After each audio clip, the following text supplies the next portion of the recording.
Welcome everyone to Monday Morning Morons for November 4th, 2019. This week, let's begin with something I've just never understood. Students hold die-in to protest fossil fuels, stuff that literally kills people. Students at Binghamton University in New York held a die-in to protest the alleged lack of transparency in the school's fundraising foundation, the Binghamton University Foundation, which one group suspects is investing in fossil fuels, which it says literally kills people. Die-ins are a type of protest where participants lie on the ground as if dead, typically to bring attention to a cause that is leading to death. And this is what I don't get. Die-ins. How in the name of Aphrodite's clamshell does a bunch of ignorant, lazy twats laying around on the sidewalk constitute a protest? How is that drawing attention to your cause? I mean, we did this in the big rec room when I was like 5 and had to go to daycare after kindergarten. We called it nap time. Our only protest then was that we didn't want nap time. Nice to see you've grown up to embrace it, but it still doesn't really draw attention to your cause. Just your apparent lack of something productive to do with your time.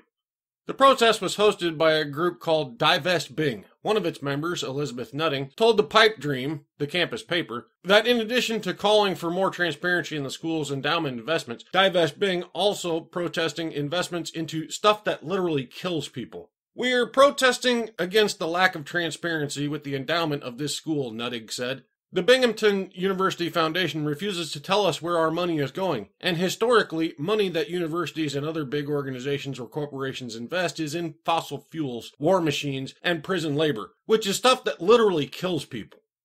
But you don't know where it's going. So, what if you found out they were investing all that money into Planned Parenthood? Oh wait, my bad. That's still literally killing people. Other students said they hoped the protest would raise awareness of the issue. The protest also included gravestone props to represent the deaths of environmental activists. Sounding more and more like a day of celebration, not mourning. What's next, Bob? College's tutors don't correct undocumented students' grammar, just give culturally sensitive feedback. Well, isn't that special? I'm sure that'll be remarkably helpful for them when they apply at Starbucks. Resources recently circulated at Evergreen State College appear to indicate that at its writing center, proper grammar is not taught to students in the country illegally over sensitivity concerns. One handout, titled Resources at the Evergreen State College for Undocumented and DACA Students, states tutors in the college's writing center with Spanish language capacities don't correct grammar. Tutors are there to provide culturally sensitive feedback on writing, though not to correct grammar, states the flyer. Then what's the fucking point of having a tutor in the first place? Do you shit-stains even know what a tutor is supposed to do? This isn't like Big Brothers and Big Sisters, you fucking dimwits. You don't get a tutor just to hang out. On behalf of the many colleagues who are working to support our undocumented and DACA students, I want to share with you these documents. Please consider distributing these to all students and or posting them on your Canvas site, states the email penned by biology professor Carolyn Prouty. Except that you're not supporting them at all, are you? You're actively hindering them because you won't fucking tell them when they're wrong. Look, you don't learn a new language without making mistakes. And you don't learn what those mistakes are unless someone else points that shit out. That is what teachers and tutors are for, you ass clowns. They point out our mistakes so we can learn the right way instead of just blundering along as illiterate shitheads who don't care what it says on the box because we're just supposed to unload it off the truck, not wonder about what's in it. Get the point yet? And I apologize to any dock workers for using them as an example, but that's pretty much what you shitheels are doing right now. You're making sure these illegals will never do more than unload boxes and cut your fucking lawn because you refuse to properly teach them the language that would help them achieve more. Oh, we don't want to offend you poor, oppressed, illegal persons, so we're not going to tell you when you're wrong. You just go ahead and do whatever you want, however you want to do it. The whole world will absolutely accept that. Don't you worry. You'll be running GE any day now. Look, it's no secret I don't like this country being flooded with millions and millions of illegal immigrants. If you want to come here, great. Do it legally. It's better for us, and more importantly, it's better for you. But for the love of Pete, if you're going to keep insisting that no human is illegal, and throwing my tax money at grants, scholarships, and subsidies to pay for these people's well-being and education, then the very fucking least you could do is make sure you're actually fucking teaching them, don't you think? You're not helping me, the rest of the country, or them by bullshitting. You are actively hurting their chances to succeed, you fucking idiots. You're holding them back. And you think Trump is the evil guy. Moving on. Professor quoted as saying, "I don't have a problem with Antifa violence." Let me just take a wild guess where this is headed. It's totally okay because those people are fascists, right? A Seattle Times columnist quoted a professor as saying that he takes no issue with the violent Antifa attack in June against journalist Andy Ngo that left him with serious injuries. Pacific Lutheran University professor of Nordic Studies, Troy Storfel, was recently interviewed by a Seattle Times columnist regarding his membership to a group called Emerald City Supporters, a band of local major soccer fans who recently won a battle with the league for the right to display the Iron Front symbol at matches. The symbol, which is regarded widely as a symbol of anti-fascism, and as such has been co-opted by Antifa groups, was banned from stadiums as it was deemed to violate a policy against political imagery, but the ECS claimed the image is not political in nature and simply stands for inclusion. Yeah, sure it does. Antifa is renowned worldwide for being inclusive. Storfel was interviewed before the league lifted the ban, telling Seattle Times columnist Matt Calkins that the league was at risk of losing many local supporters should they choose not to let the group display what has come to be recognized as an Antifa symbol at soccer games.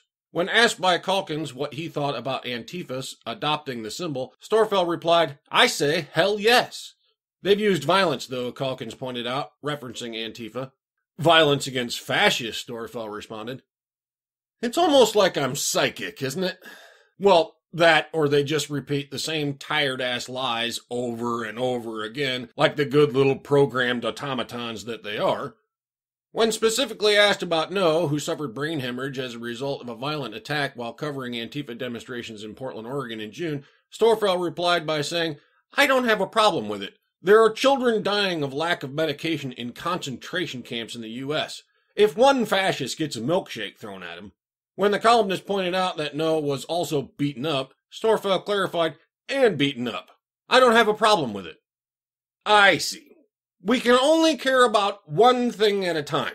And you decided that the border concentration camps, feeding, clothing, housing, and providing free medical care to illegal immigrant children, that I'm paying for, by the way, while their parents answer for the laws they broke, totally needs to be stopped before we bother giving a shit about a journalist getting the snot beat out of him for having the audacity to snap pictures on a public street by your non-violent peace, love, and happiness mob. I mean, I don't think that's how any of this shit works, but you've got your priorities, and your priorities are kids. That's cool. So when am I going to see Antifa protesting outside Planned Parenthood? Later in the interview, audio of which conservative commentator Jason Rantz posted after he says he requested it from Calkins, the professor says, "Personally, I would never strike first," but then adds, "I don't have a problem with people striking first in certain situations." At another point in the interview, the professor says that one must use situational ethics to determine whether to initiate physical violence against someone deemed to be a fascist. Storfel also says, "Is it okay to punch a Nazi? Yes, because Nazism, fascism, is violence, right? It's advocating exterminating of people. Like Planned Parenthood. I mean, they're not only advocating for it, they're actually exterminating people. But for some strange reason, I never see the Black Mass Peace and Harmony mob outside that place. Weird. I mean, if I didn't know any better, I might get the impression that you're talking out of your ass. I might suspect you don't actually give a shit about violence so long as it's violence against people who disagree with you. But I wouldn't want to insinuate you're a hypocritical fascist or anything, because of course you say you aren't. And if you don't identify as a fascist, you can't possibly be one. Unless the goon squad says you are, of course. The wheels on the bus go round and round, round and round, round and round. The wheels on the bus go round and round, all through the town. Toxic time, Bob. Gopher's World again, huh? I do hope you're paying him for all the help he gives you. He must be saving you hours and hours of research time every week.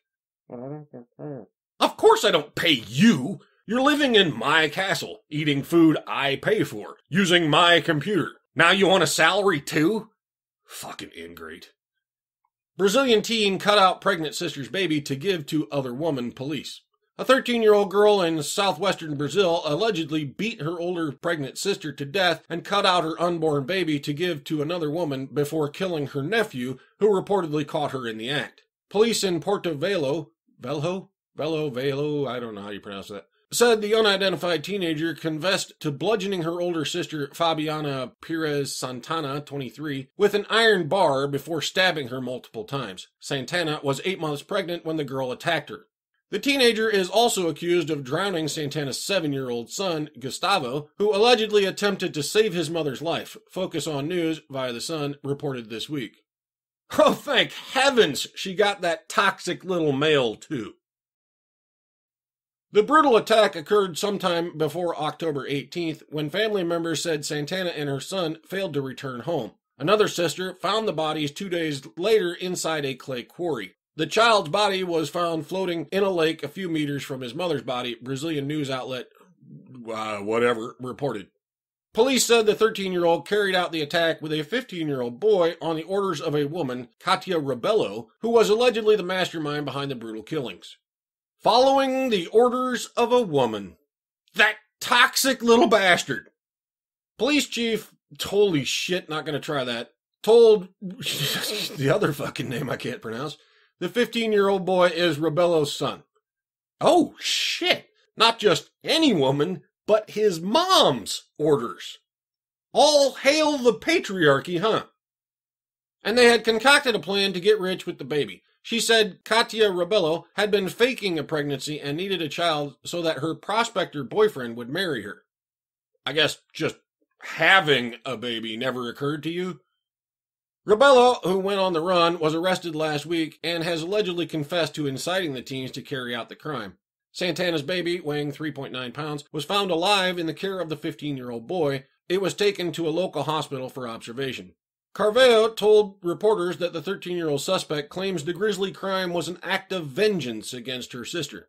The girl made a separate claim that she committed the crimes out of revenge because she was sexually abused by her sister's husband and ill-treated by Fabiana, who didn't believe her stories, the police chief said, according to Focus on News.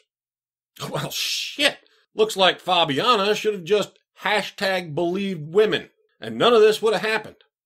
Thank goodness there's no such thing as toxic femininity, huh? I mean, things might get pretty dark around here if we had to deal with that. Okay, Slacker Bob didn't really dig up anything particularly funny to wrap it up this week, so instead, let's take a request from last week and wrap it up with some good news. Parents, teachers battle back against school's social justice program. A group of over 300 California parents and teachers are showing how it's done. They formed a group called Fair Education Santa Barbara and are battling a school district's politically correct and racist social justice workshops. FESB has filed a lawsuit against the Santa Barbara Unified School District due to its contract with an organization called Just Communities Central Coast, Incorporated. JCCC purports to work to ensure that Central Coast schools, organizations, and communities are places of opportunity, not places of limitation, and its IRS Form 990 states it advocates social justice by building leadership, fostering change, and dismantling all forms of prejudice, discrimination, and oppression. However, The suit alleges the district's use of JCCC programs violates California Government Code and California Education Code regarding unlawful discrimination on the basis of race, ethnicity, sex, and religion. More specifically, the lawsuit contends JCCC's programming teaches, for example, that racism can only be perpetuated by white people, and that white people, males, and Christian people target people of color, females, and all other religions. JCCC's programming separates the participants in its school-based programs by race and requires the Caucasian group to sit in silence while the people of color group recounts their past encounters with alleged racism. The Caucasian group is also required by JCCC, and thus its employer, SBUSD, as well, to affirm that they have received preferential treatment on the basis of their race and is precluded from offering any explanation, as this in and of itself would be racist and collusion against people of color.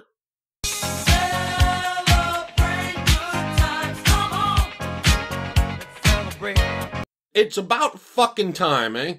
People are finally starting to fight back against this utter bullshit. I'll let you all read the rest on your own if you like. As always, it's linked in the description. I just wanted to share the good news and encourage more parents to do the same, because this is the only way this fucking insanity is ever going to stop. Form a committee if you need to. Hound these people with letters of disapproval. Go to the school board meetings and show your school district that these social justice bullies are not the majority, and their racist bullshit is not welcome in your schools.